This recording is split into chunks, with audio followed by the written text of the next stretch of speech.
Good morning, Ted Savion. My name is Yael Hadass.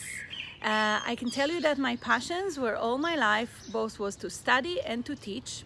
I was fortunate to be admitted to a program at Harvard University that admits 5 students per year, a PhD in political economy and government. I was fortunate to do research. I was fortunate to be in the business world for many, many years in a book publishing company. And I've developed over these years a lot of insights regarding teaching and learning and studying.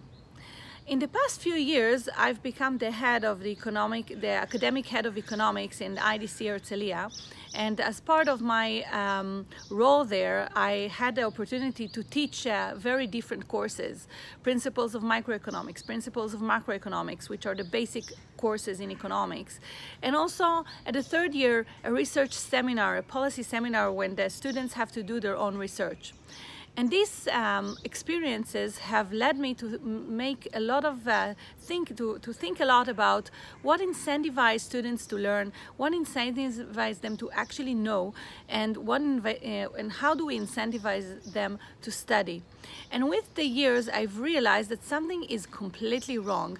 I've seen my students stressed so much in exams.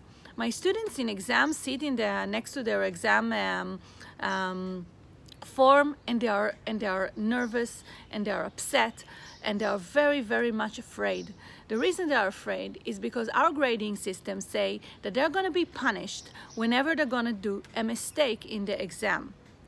But the problem with this system is that we're actually discouraging them from doing mistakes throughout their studies. We actually give them, we reward them only for being perfect, only for making no mistakes at all.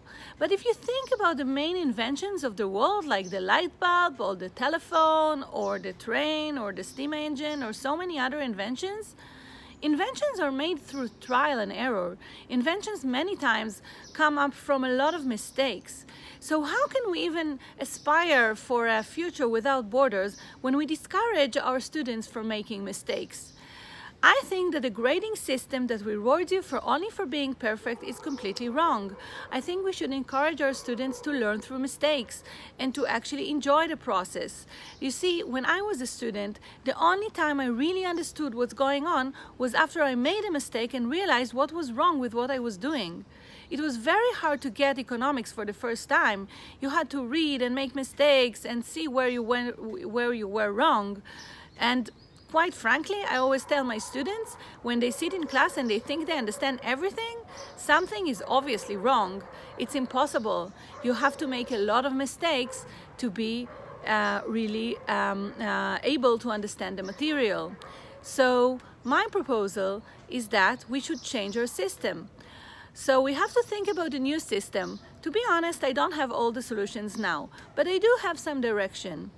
I was always intrigued by watching babies learn how to walk. It amazed me that a baby starts so early to do something that is so hard, so different from anything he experienced in the previous month of his or her life. Yet the babies are never afraid.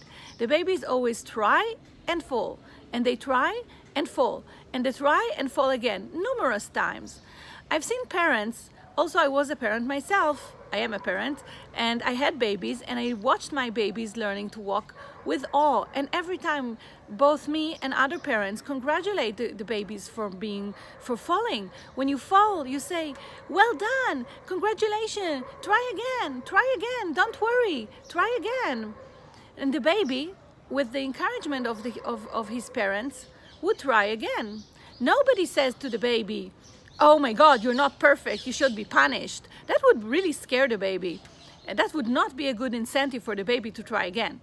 So we should think about a system like that actually applaud you for your efforts, applaud you when you try, and don't punish you when you don't get it at the first time.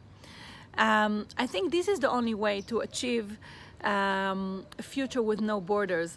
Otherwise, we just limit ourselves, we just limit a wonderful way of thinking, a wonderful ability to develop new ideas. So with this thought in mind, I'd say bye-bye, and I hope to be invited for the TED Talk. Bye bye.